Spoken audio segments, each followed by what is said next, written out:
Shabbat Shalom, vamos a comenzar con el comentario de la parashá número 37, Selah Leja. ¿Qué significa Selah Leja? Significa, básicamente, envía hombres por ti. A veces hay otros que dicen para ti. Con esto se abre el tema principal de esta parashá, que es el famoso relato de los espías, o también le dicen de los exploradores, o de los meraglim en hebreo. ¿De qué se trata todo esto? Bueno, que Moshe envía 12 de sus mejores líderes, uno por cada tribu, para explorar la tierra prometida. Les da instrucciones específicas sobre qué observar, la gente, la ciudad y el fruto del lugar. Cuando los espías regresan con unos frutos enormes, empiezan a dar un reporte pesimista, 10 de ellos, y lleno de miedo hablan sobre gigantes, sobre ejércitos poderosos, pero Caleb y Josué tienen otra perspectiva sobre esto. Por lo tanto, señores, de esta ya aprendemos que la emuná determina nuestra visión. Lo que vemos en nuestro camino depende de la actitud de nuestro corazón. Pero si miramos a través de la emuná en Hashem, veremos entonces las promesas de Hashem. Si no, lamentablemente veremos solo los obstáculos. Por lo tanto, no te dejes contagiar por el miedo y la negatividad de la mayoría. ¿Por qué? Porque las dificultades pueden ser gigantes, pero tienes que entender que el poder de Dios es mucho más grande, mucho más inmenso y mucho más poderoso de los gigantes que tú puedas ver. Esta parashá, el tema lo he titulado Nos los comeremos como pan. ¿Qué enseñanza hay detrás de esta expresión? Es obvio que en esta expresión ofrece lecciones fundamentales sobre emuná y el esfuerzo. ¿Por qué les digo esto? Porque el esfuerzo humano y la ayuda divina se compaginan. Tu esfuerzo y la ayuda divina están unidas. Y el pan es el sustento básico. Pero para recibir pan se requiere de un conjunto de esfuerzos. Porque el pan, a menos que venga del cielo, como el maná, necesita un proceso desde que tú preparas la tierra hasta que lo sirves en tu mesa calientico. Como hacemos en cada Shabbat. Aquellas mujeres que les gusta hacer el pan de Shabbat, a pesar de que no hacen todo el proceso, pero sí hacen parte del proceso. Así que hay algo que tú tienes que entender, que número uno, así como en el pan, Dios provee el trigo, pero el ser humano debe de arar la tierra, de preparar la tierra, de sembrar la semilla, cuidar esa semilla, echarle agua, cuidar de ese primer tallo que sale hasta que llega la cosecha. Y después de la cosecha hay un proceso hasta que obtenemos la harina que a usted le llega a su casa por medio de un paquete que ha comprado en el supermercado. Y ahí entonces viene ya el proceso de la preparación, el horneo y finalmente usted tiene el pan en la mesa. La frase enseña que si asumimos nuestra responsabilidad y nos esforzamos, Dios nos dará la victoria. Esto es lo que está detrás de todo esto. Cuando tú haces tu esfuerzo, ¿no? Cuando tú haces lo que tienes que hacer, cuando asumimos nuestra responsabilidad y nos esforzamos, Hashem entonces te dará la victoria. En Números 13:1 dice: Adonai habló a Moshe diciendo: envía tú mismo hombres para que reconozcan la tierra. La primera observación que podemos ver es que no fue el Eterno quien envió a los espías. Fue Moshe, pero no fue exactamente Moshe, sino con el permiso de Moshe por la insistencia del pueblo. Como dije anteriormente, Shelah significa envía tú mismo. ¿Qué significa esto entonces? Moshe debe hacerse responsable por la idea que está detrás de la expresión Shelah, que es un permiso concedido, pero bajo su propio riesgo. Moshe finalmente está de acuerdo de enviar a los espías y el Eterno concede el permiso, pero no era la voluntad de Hashem. ¿Por qué? Porque fueron los líderes que influenciaron a Moshe con razones lógicas y racionales. Consecuentemente, no fue una instrucción dada directamente por Hashem, sino permitida por Hashem. ¿Por qué esto? Porque Hashem nos ha dado libre albedrío de hacer acciones voluntarias. Y aquí tenemos realmente la primera lección. Muchas veces nosotros insistimos con Hashem para tener permiso de él para hacer algo y finalmente Hashem las permite. Pero esto no quiere decir que aunque el Eterno lo permite, porque él te ha dado el libre albedrío, no significa entonces que sea la voluntad perfecta de Hashem para nuestras vidas. Es una decisión tuya porque tienes libre albedrío. Entonces, ya que Hashem había dicho que la tierra era buena y fluía leche y miel, las personas con esto se suponía que debían de tomar la decisión de ir a conquistar la tierra. Pero Hashem a veces permite que las personas entonces, en su insistencia, les permite por su libre albedrío que esto suceda. Y esto sucede porque está el concepto del libre albedrío, que nosotros tenemos la capacidad por Dios ¿de qué? De decidir entre lo bueno y lo malo. Mire, nosotros cada día oramos al Eterno diciendo esto: tú abres tu mano y satisface los deseos de tu ser. Fíjense, esto es importante. Así, abre la mano y satisface los deseos de tu ser. El Eterno satisface los deseos de tu ser. Pero esto nos hace ver entonces que Hashem siempre nos va a dar todas las cosas.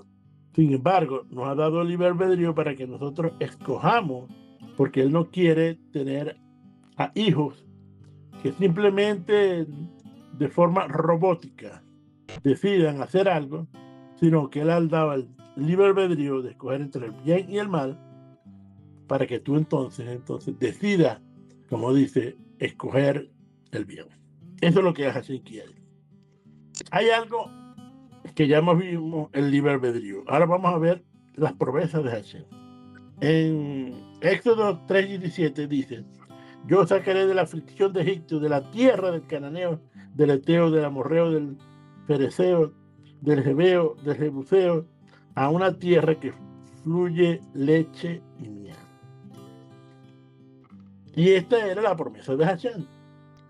Sin embargo, podemos ya deducir que el pueblo no hizo exactamente, no usó su libre albedrío, sino que usó de este libre albedrío precisamente para no creerle a Hashem. ¿Y qué pasó aquí? Bueno, dice en Salmo 106:24: pero aborrecieron la tierra de sable. No creyeron sus palabras, antes murmuraron en sus tiendas y no oyeron la voz de Hashem. ¿Cuál era la voz de Hashem? Que les iba a dar una tierra que fluía leche y miel. No escucharon eso. Al final, señores, todo conflicto en nuestras vidas tiene una causa. Y la causa es la incredulidad. ¿Por qué? Porque el pueblo eligió no creer a Hashem de lo que había dicho.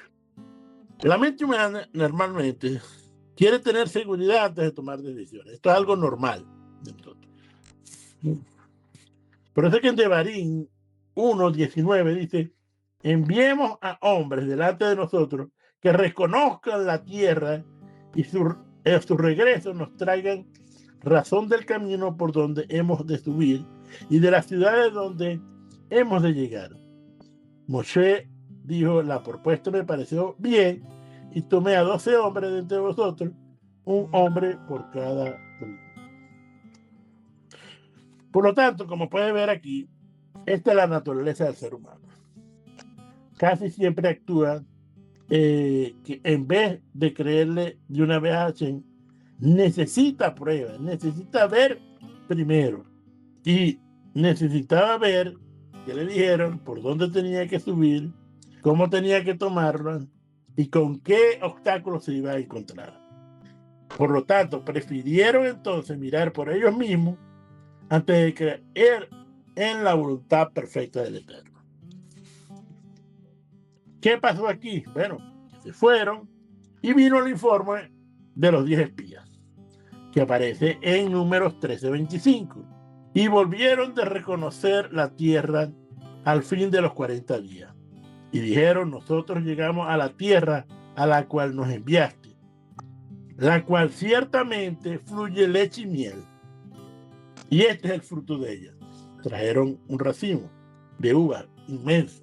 Entonces vemos aquí que hablaron de las promesas de Hashem, parte de las promesas. Pero, siempre hay un pero, el pueblo que habita en aquella tierra, miren lo que empieza a decir, es fuerte, las ciudades son muy grandes y fortificadas, y también vimos ahí los hijos de Anak. Y también vimos que el poderoso Amalek habita en el Negev, que el Eteo, el Jebuseo, el Amorreo habitan en el monte, y el Cananeo habita junto al mar, a la ribera del Jordán.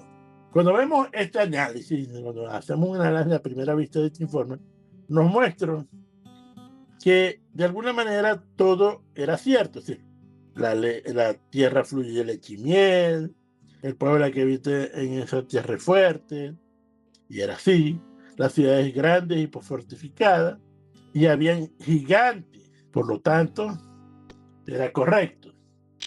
Sin embargo, debido a la actitud de los líderes, vieron un mal informe a pesar de que vieron todas estas cosas. Y no quiere decir que estos líderes, estos 10, bueno, fueron 12 en total, fueron seleccionados con lo mejor que tenía el pueblo en cada griego, en cada tribu. Ahora, según los sabios dicen que estos jefes no querían perder los privilegios que tenían como líderes. Y esto hizo que ellos levantaron un informe de no ir a la tierra de Israel. Bueno, por cierto, hoy en día también muchos rabinos, líderes, moré, que están en la diáspora, no quieren regresar a Israel, porque en Israel hay tanta competencia de rabinos, maestros, que ellos no quieren perder los privilegios que tienen en la diáspora, en Estados Unidos, etcétera, etcétera, etcétera. Por lo tanto, señores, tenemos que tener abierta la mente, porque no debemos cegarnos por nuestro propio beneficio y privilegio. ¿Por qué? Porque cuando nos cegamos, entonces obviamente que tenemos el corazón para dar un mal reporte. Pero ellos vinieron y dijeron: no podemos conquistarlo. ¿Por qué? Porque dijeron: mira, tienen tanta abundancia. ¿Saben por qué? Porque los protegen los dioses. Todo esto empezaron a hacer un análisis de estas cosas. Según el Nama de Breslau, indica lo siguiente sobre la emuná. Quien tiene emuná nunca tiene pregunta, y no tiene emuná nunca tiene una respuesta. Las promesas de Hashem tienen que ir acompañadas por la emuná en Hashem, señores. La confianza en la promesa es un requisito para poder beneficiarse de las promesas del Eterno. Lamentablemente, la falta de fe en Hashem es la raíz de muchos males. Hashem dice, por ahí en Números 14, todos los que vieron mi gloria y mis señales que he hecho en Egipto y en el desierto, ya me habéis tentado 10 veces y no han oído mi voz. No verán entonces la tierra, el cual juré a sus padres, ninguno de ellos, ya que me han irritado de verdad. Como puede ver aquí, lamentablemente la falta de fe en Hashem hizo que cometieran estos errores. Pero, ¿cuál fue la interpretación de los 10 Shaliat? Primero dijeron, no podremos. Segundo dijeron, la tierra se traga a los moradores. Tercero, sus moradores son gigantes. Y cuarto, los gigantes nos veían a nosotros como langostas. Permítame decirle esto. Cuando usted guía su vida por los informes que vieron por los ojos, no por los informes que les viene por el medio de la fe en lo que Hashem ha prometido, siempre correrá el riesgo de caer en el mismo pecado de interpretación equivocada de los hechos. Las circunstancias que rodean su vida deberán siempre ser interpretadas a la luz de lo que Hashem ha dicho en su palabra, y siempre ser interpretada a la luz de lo que Hashem ha dicho en su palabra, no a la luz de nuestras propias interpretaciones de la palabra. No es la luz de nuestros propios recursos. Ciertamente que con nuestros propios recursos no vamos a poder, eso es verdad, pero el poder de Dios, todo lo podemos, Señor. Todo lo podemos cuando nosotros nos adherimos y confiamos, tenemos fe en el poder de Hashem. El segundo grupo, que representaban Caleb, dijeron, y Josué, Caleb y Josué. Entonces Caleb hizo callar al pueblo de todo lo que estaban diciendo y dijo, subamos luego y tomemos posesión de ella, porque más podremos nosotros que ellos. La tierra por donde pasamos para reconocerla es tierra de gran manera muy buena. Si Hashem se agradara de nosotros, Él nos llevará a esta tierra y nos las entregará, porque esto es una tierra que fluye leche y miel. Por lo tanto, no seáis rebeldes con Hashem, ni temáis al pueblo de esta tierra, porque nosotros no los comeremos como pan. Su amparo se ha apartado en ellos, y nosotros está siempre Adonai. No temáis. Entonces, la pregunta es, ¿por qué Josué y Caleb vieron otra cosa? ¿Por qué interpretaron? Porque vieron los mismos gigantes, las murallas, las fortalezas del enemigo, su ubicación estratégica. Entonces, ¿cómo salen ellos entonces diciendo, no los comeremos como pan? ¿Qué vieron esta gente? Obviamente que llevaron y vieron y confiaron en la promesa de Hashem. Fíjense lo que dijeron, Adonai nos llevará a esta tierra y nos la va a entregar. Y después dice, no los comeremos como pan, porque en nosotros está Hashem. ¿Qué significa esto? ¿Qué significa que no los comeremos como pan? ¿Qué hay detrás de esta expresión? En hebreo, las letras que están conformando la palabra lejen son las mismas que componen la palabra milhamá, que es guerra o batalla. Por lo tanto, escuche bien esto. El pan representa ¿qué? ¿Qué representa el pan? La lucha constante del alma para elevar las chispas de santidad oculta dentro de esta materia física. Es decir, el pan es la lucha constante que tenemos nosotros para elevar las chispas de santidad ocultas dentro de la materia. Y así como el pan físico sostiene al cuerpo, el pan espiritual alimenta al alma. Los sabios enseñan que el estudio de la Torá es el verdadero pan que nutre el intelecto y el espíritu. Y nuestro santo maestro dijo algo muy importante. No solo de pan vivirá el hombre, sino de toda la palabra que sale de la boca de Hashem.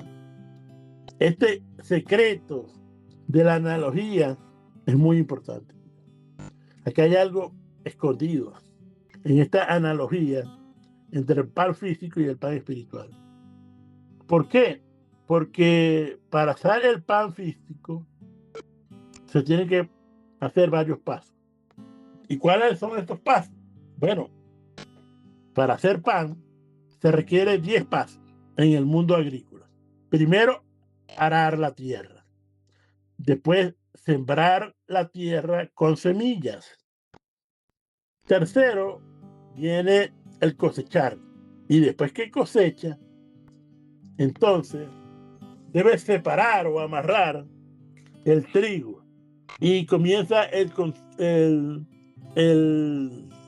trillar ese trigo. Y también se le hace algo que se llama aventar.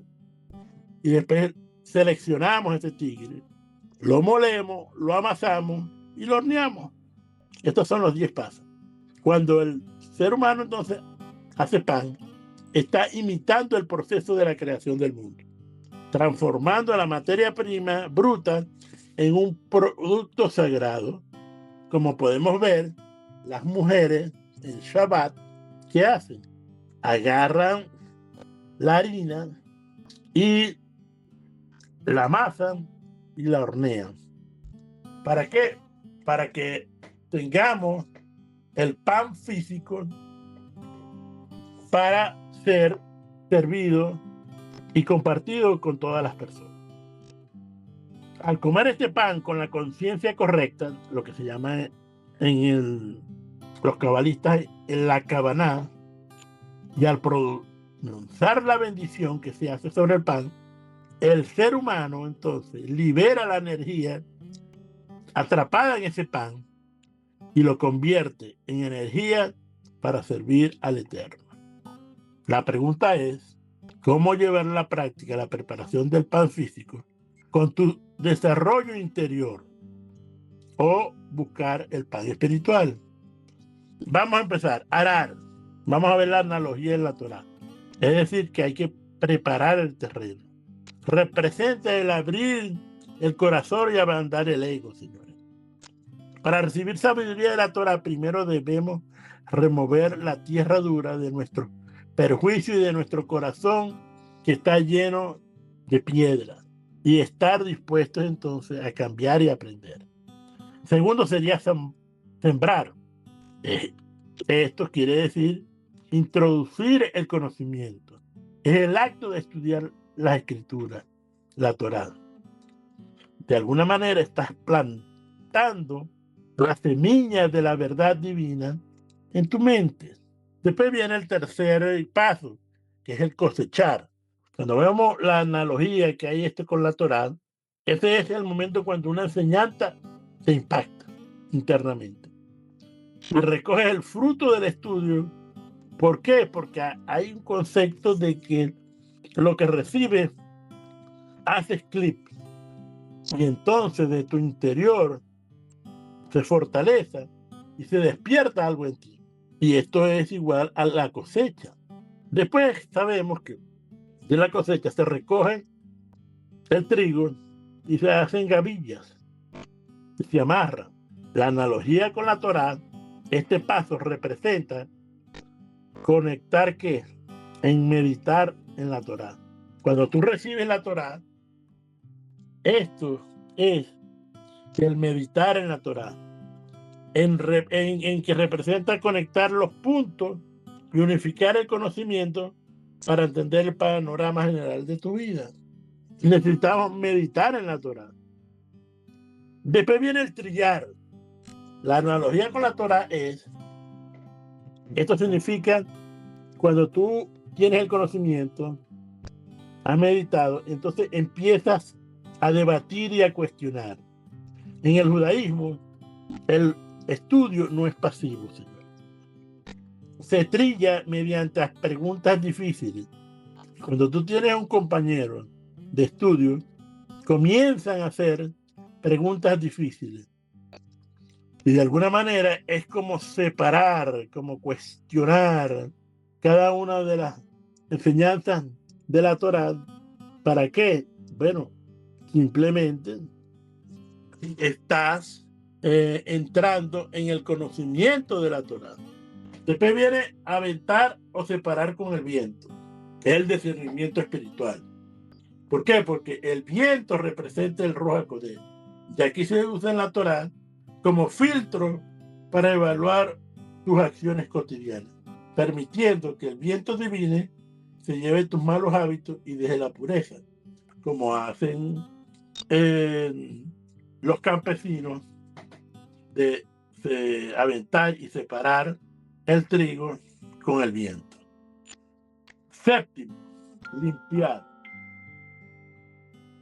Esto aplica entonces a la Torá en el día a día para distinguir claramente entre lo correcto e incorrecto por medio de la Torá, entre lo santo y lo profano,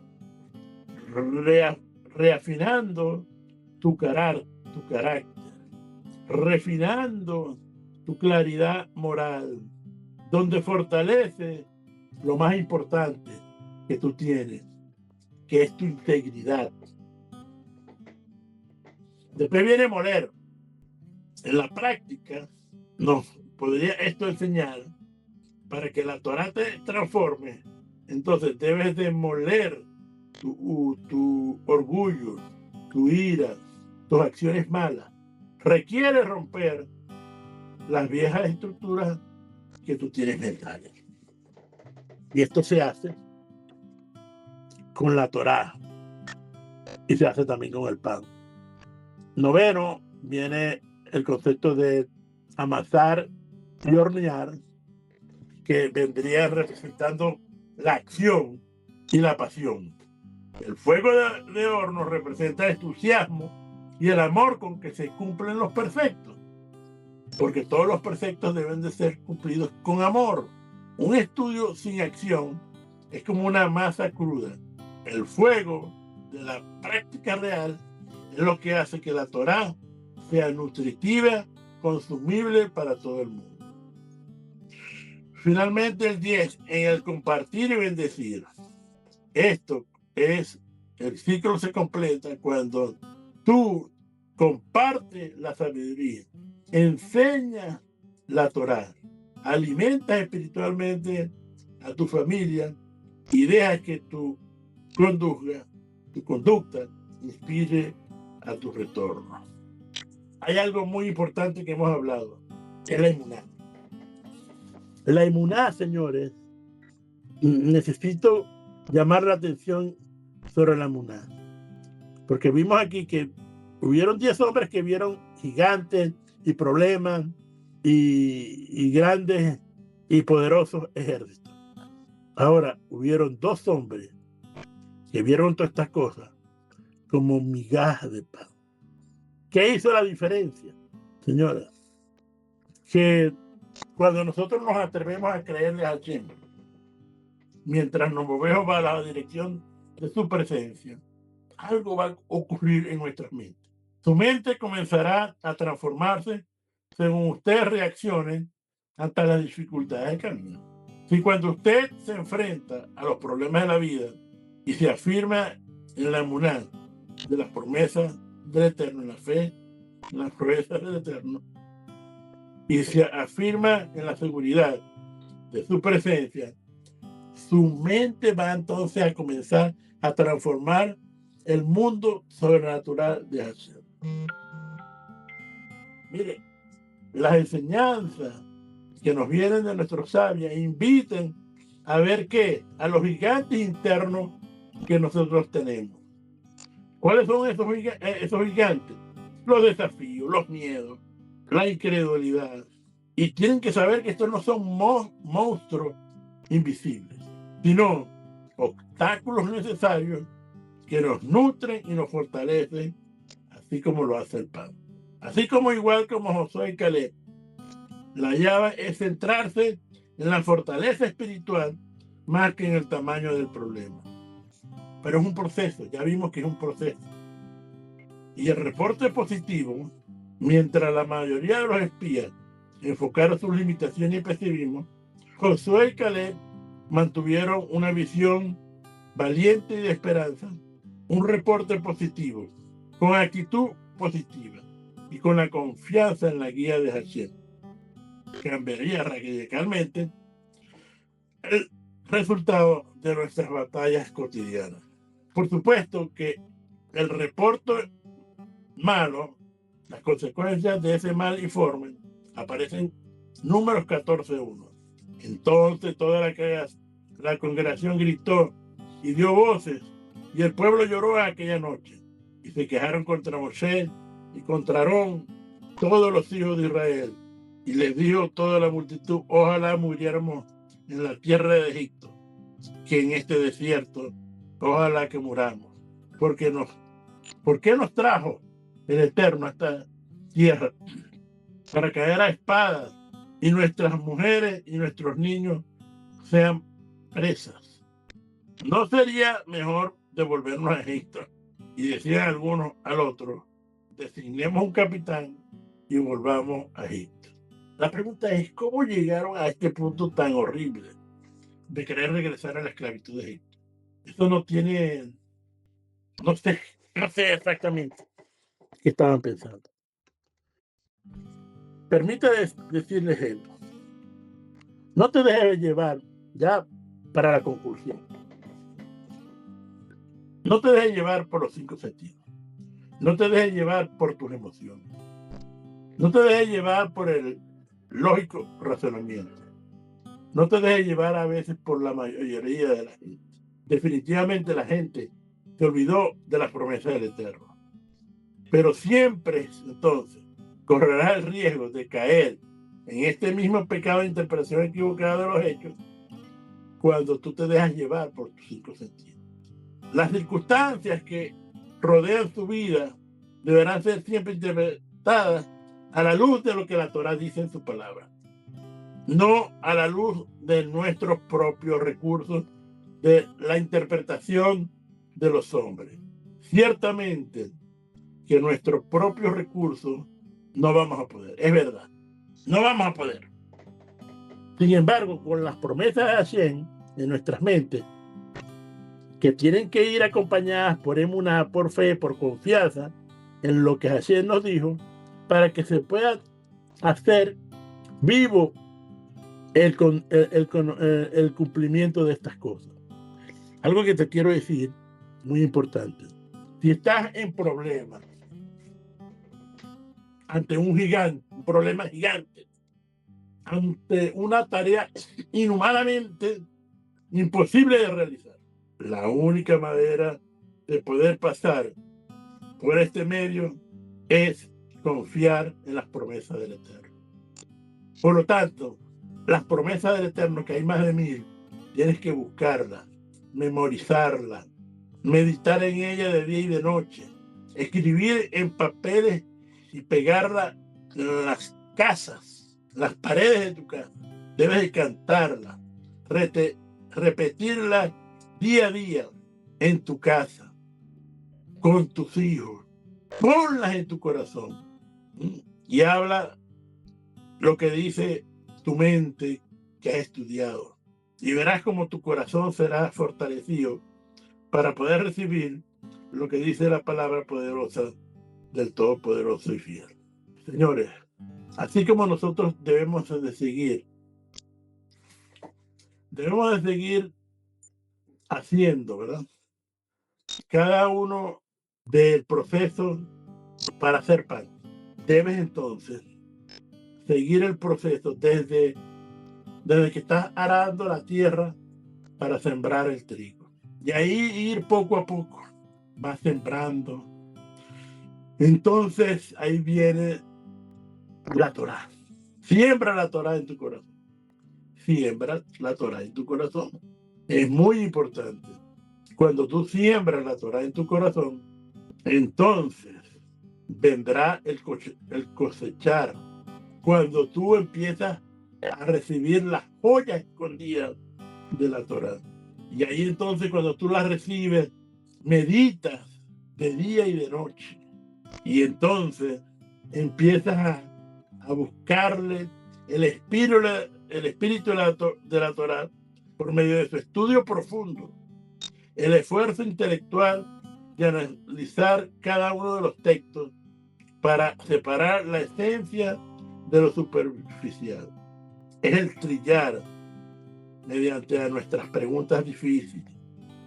A partir de ahí, entonces, debemos separar, ¿no?, de tener discernimiento espiritual para poder interpretar bien las escrituras.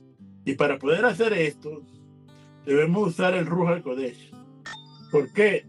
Porque la Torá es un filtro para evaluar tus acciones cotidianas, permitiendo que el Ruach HaKodesh, este viento divino, se lleve tus malos hábitos y te deje tu pureza. Y ahí entonces, señores, nosotros debemos de tener claridad moral. ¿Creer en qué? Señores, creer claramente en lo que la Torá nos dice. Distinguir entre lo correcto e incorrecto. Y de esta manera entonces quitar toda vanagloria de nuestras mentes, toda ira, todo pecado, todo orgullo. Requiere que rompamos nuestras estructuras mentales. Finalmente, cuando llegan, que es la última parte, de amasar y hornear,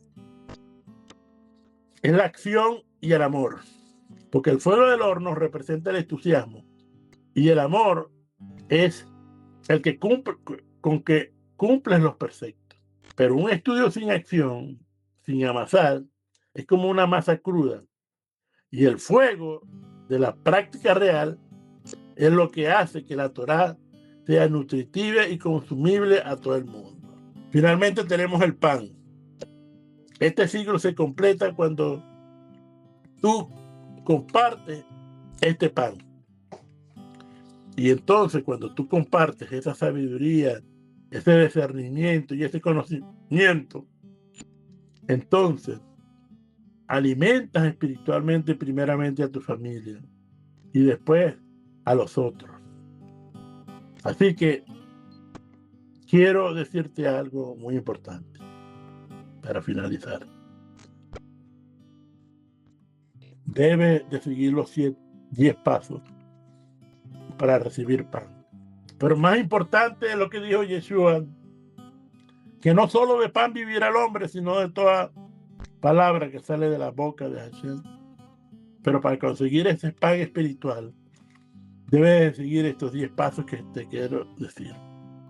Pero muy importante que tú tengas conciencia que tienes un enemigo interno. ¿Y quiénes son esos enemigos internos?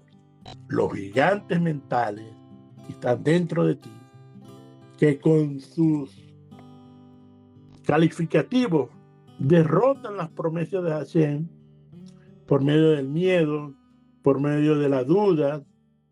Y tienes que entender que la emuná en Hashem va a permitir que todos tus problemas sean fáciles de resolver cuando tú aplicas todos estos principios.